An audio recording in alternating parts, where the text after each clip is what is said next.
श्री स्वामी समर्थ. तुम्हा सर्वांचं माझ्या मराठी यूट्यूब चॅनलवर मनापासून खूप खूप स्वागत. स्वामी महाराज तुमच्या सर्व चांगल्या इच्छा पूर्ण करोत हीच स्वामींच्या चरणी प्रार्थना करते आणि आज या नवीन व्हिडिओला सुरुवात करते. सध्या पितृ पंधरवडा सुरू आहे. या निमित्ताने घराघरात वेगवेगळ्या तिथींना पितरांचं श्राद्ध करणं पण सुरू आहे. पितृपक्षात पितरांच्या नावाने आपण कावळ्याला घास देतो, म्हणजेच पितरांना नैवेद्य दाखवतो. हा नैवेद्य कावळ्यांनी खाल्ला तर तो थेट आपल्या पितरांना पोचतो, अशी आपली श्रद्धा असते. आणि हेच पितरांच्या सुखी समाधानी असल्याचं लक्षण असतं. आपल्या पूर्वजांना त्यांच्या वंशजांशी थेट संवाद साधता येत नाही. आपले पूर्वज आपल्यावर प्रसन्न असतील तर आपल्या घरात सुख समृद्धी येते. आणि जेव्हा आपले पूर्वज असमाधानी असतात, अप्रसन्न असतात, तेव्हा आपल्या जीवनातून सुख आणि शांती निघून जाते.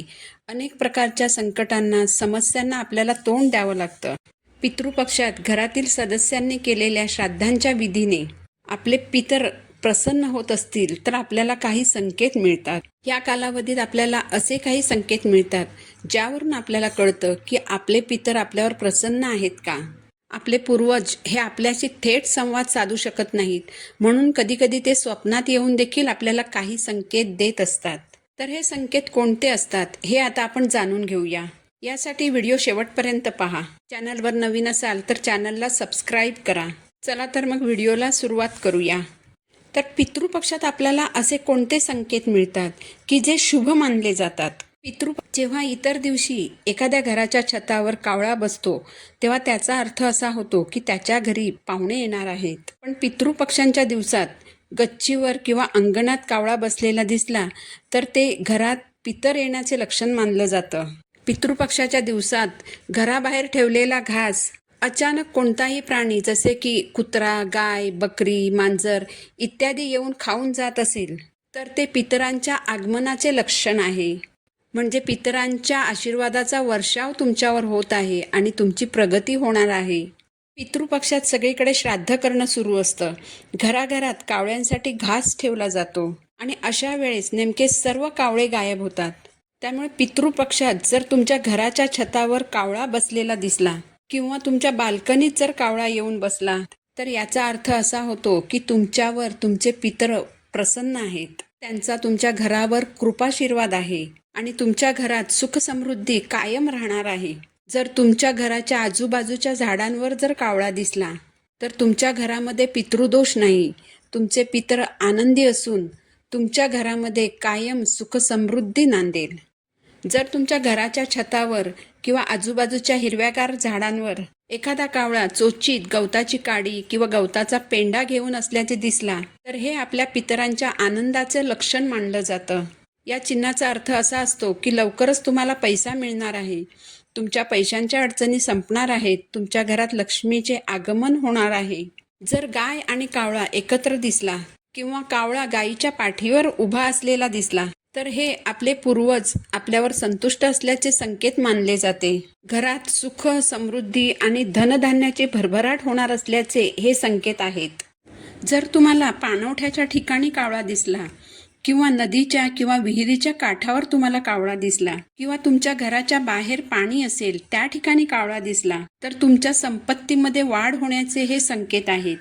डुक्कर हा प्राणी सर्वसाधारणपणे क्षुद्र प्राणी समजला जातो, पण जर तुम्हाला कावळा डुकराच्या पाठीवर बसलेला दिसला तुमच्या घरात पैसा येणार असून तुमच्या आर्थिक समस्या दूर होण्याचे हे संकेत असतात. आता आपण स्वप्नांसंबंधी जाणून घेऊया. स्वप्न तर आपल्याला नेहमीच पडत असतात, पण पितृपक्षाच्या कालावधीत तुम्हाला जर स्वप्न पडली तर ही स्वप्न शुभ असतील की अशुभ त्यांचा काय अर्थ असू शकतो. जर ही स्वप्न संकटांना आमंत्रण देणारी असतील तर काय करावं हे जाणून घेऊया. पितृपक्षात जर तुमचे पूर्वज किंवा तुमच्या घरात दिवंगत झालेली एखादी व्यक्ती तुम्हाला स्वप्नामध्ये हसताना आणि आनंदी अवस्थेत दिसली तर हे सुखाचे लक्षण मानले जाते. म्हणजेच तुमच्या घरात सुख समृद्धी येणार आहे. स्वप्नामध्ये तुम्हाला तुमचे पूर्वज एकदम शांत अवस्थेत दिसले तर कुटुंबामध्ये सुख शांती हवी असल्याचे ते संकेत आहेत. यासाठी तुम्ही तुमच्या जीवनामध्ये बदल करून तुमच्या घरामध्ये सुख, शांती, समृद्धी आणण्याचा प्रयत्न केला पाहिजे. इतरांच्या नावाने धार्मिक विधी, श्राद्धविधी केले पाहिजेत.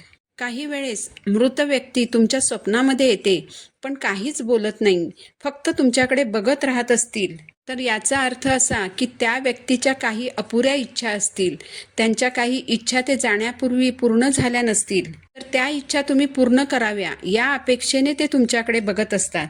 तर अशा वेळी तुम्ही काय करायचं आहे, तर तुम्ही फक्त सेवा करायच्या आहेत. तुमच्या घरातील दिवंगत व्यक्ती तुमच्या स्वप्नामध्ये भर उन्हातून अनवाणी चालताना दिसली, तर तुम्ही चप्पल दान करू शकता, छत्री दान करू शकता.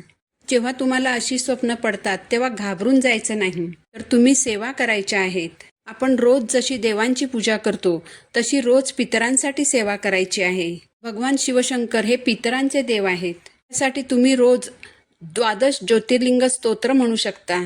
देवांसमोर बसून तुम्ही संक्षिप्त श्रीमद भगवत ग्रंथाचं पठण करू शकता. या सेवा पितरांसाठी केल्या जातात. पितृस्तोत्र म्हणा, पितरांच्या नावाने दक्षिण दिशेला दिवा लावा. रात्री झोपण्यापूर्वी किचनच्या ओट्यावर मातीच्या भांड्यामध्ये पितरांसाठी पाणी भरून ठेवा. मग बघा, तुम्हाला कधीच वाईट स्वप्न पडणार नाहीत. तुमचे पितर तुम्हाला भरभरून आशीर्वाद देतील. श्री स्वामी समर्थ.